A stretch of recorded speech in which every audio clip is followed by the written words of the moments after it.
NEET परीक्षा paper leak और NTA में सुधार की मांग को लेकर राजधानी दिल्ली की सड़कों पर संग्राम छिड़ा है।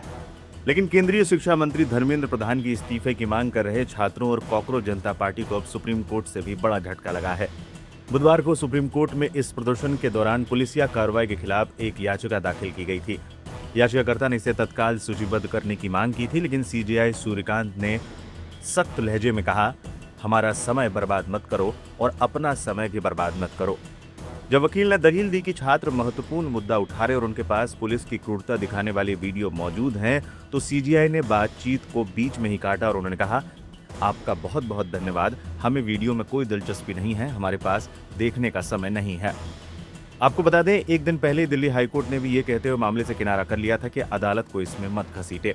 मैं आज भारत देश की मेंशनिंग किया था, जिसमें भारत देश के लाखों बच्चे जंतर मंतर पर पीसफुली प्रोटेस्ट कर रहे हैं। हमारे यहाँ से शुरुआत हुई थी। हमने honourable chief justice of India से रिक्वेस्ट किया कि मेरा शॉर्ट ऑब्जर्वेशन की रिक्वायर्ड है लॉर्डशिप, और बच्चे पीसफुली तरीके से प्रोटेस्ट कर रहे हैं। पर सवाल यह उठता है कि जिस प्रकार से उस पीसफुली प्रोटेस्ट को दबाने के लिए विभिन्न प्रकार के जो पेपर लीक के मामले आज देश में चल रहे हैं, उसको प्रमोट करने के लिए जिस प्रकार से दिल्ली पुलिस ने बर्बरतापूर्ण बच्चों पर लाठीचार्ज किया है, जिस प्रकार से टीयर गैसेस छोड़ी गई है, जिस प्रकार से अनएथराइज्ड तरीके से विदाउट यूनिफॉर्म, विदाउट बैच वाले बच्चों को वहां पर यूज करके और बच्चों के साथ में लाठीचार्ज जो कराया गया है, वो भारत देश के संविधान की पूरी तरीके से खिलाफ है। इसमें पुलिस का भी लॉ का वायलेशन है और साथ में सुप्रीम कोर्ट की जो गाइडलाइन है किसी भी प्रोटेस्ट को पीसफुली करने के लिए, उसका भी कंप्लीट तरीके से वायलेशन हो रहा है। साथ में मैंने यह भी कोशिश लॉर्डशिप को समझाने की कोशिश किया है कि लॉर्डशिप, यह जो लोकेशन जंतर मंतर की है, यह location identified by the Delhi police and central government of India, और उसी में सबके प्रोटेस्ट होते हैं और पीसफुली होते हैं।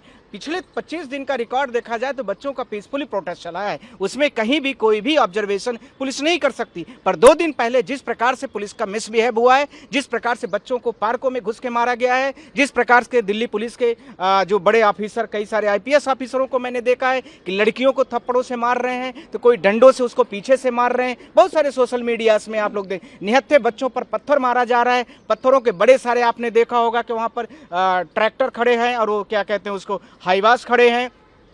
तो इसमें शॉर्ट ऑब्जर्वेशन की जरूरत है, पर कोर्ट ने इस चीज से डिनाई किया है। आज ये बोला है कि अभी मैं इसको नहीं सुन पाऊंगा, और इसके साथ में मैंने बोला है कि लॉर्डशिप इसमें शॉर्ट ऑब्जर्वेशन दिया जाए। साथ में मैंने पेन ड्राइव के साथ में जितने वीडियोस हैं सोशल मीडियाज में, जितनी पब्लिश्ड है मीडियाज में, उसको भी मैंने उसमें रखा हुआ है। अब हमारी प्रेयर क्या क्या है, हमने यह बोला है कि बच्चों के 3 बड़ी छोटी प्रेयर हैं। पहला कि एनटीए का जो एग्जामिनेशन अभी कंडक्ट करा रही है नीट का, वो फ्री और फेयर तरीके से नहीं हो रहा है, जो लॉर्डशिप भी जानते हैं। बहुत सारी पिटीशन उनके पोर्टल में पेंडिंग भी है। दूसरा, इसी के साथ में भारत सरकार से मैंने कोर्ट से यह भी मैंने रिक्वेस्ट किया कि एनटीए नामक जो एजेंसी है उसको डिसॉल्व कर दिया जाए। यही दूसरी उनकी रिक्वेस्ट है, और तो कुछ ज़्यादा वो मार नहीं रहे कि कुछ लंबा चौड़ा है। तो इसमें कोर्ट ने बोला कि हम इसको नहीं सुनेंगे और हमें अभी इसमें कोई इंटरेस्ट हम नहीं ले रहे हैं। साथ में मेरा सवाल आप लोगों के माध्यम से है कि हमने 4 चीज़ें जो अपने लेटर पिटीशन के माध्यम से बोला था कि बच्चों को फ्री और फेयर एग्जामिनेशन के लिए गवर्नमेंट जो है वो कहीं पर अकाउंटेंसी नहीं मेंटेन कर रही। दूसरा, इसके साथ में जो बच्चे अभी प्रोटेस्ट पीसफुली कर रहे हैं,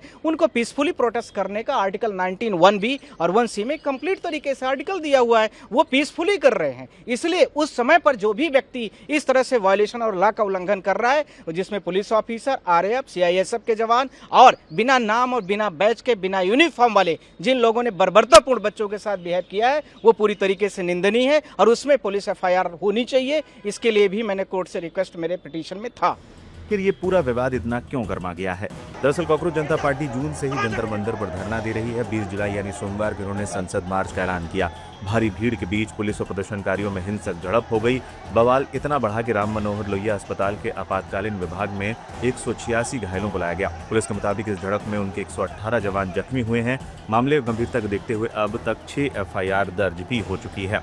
इस हंगामे के बीच सोशल मीडिया पर दावों की जंग छिड़ गई है। सीजेपी के प्रवक्ता सौरभ दास ने आरोप लगाया कि पुलिस ने शांतिपूर्ण प्रदर्शनकारियों पर पैलेट गन का इस्तेमाल किया। कुछ अन्य लोगों ने रैपिड एक्शन फोर्स पर इलेक्ट्रॉनिक स्टेन गन चलाने का आरोप लगाया, लेकिन दिल्ली पुलिस ने इन सभी दावों को सिरे से खारिज कर दिया है। पुलिस ने इस पर पोस्ट कर दावा किया कि पैलेट गन और स्टेन गन के इस्तेमाल की खबरें पूरी तरह से झूठी और भ्रामक हैं।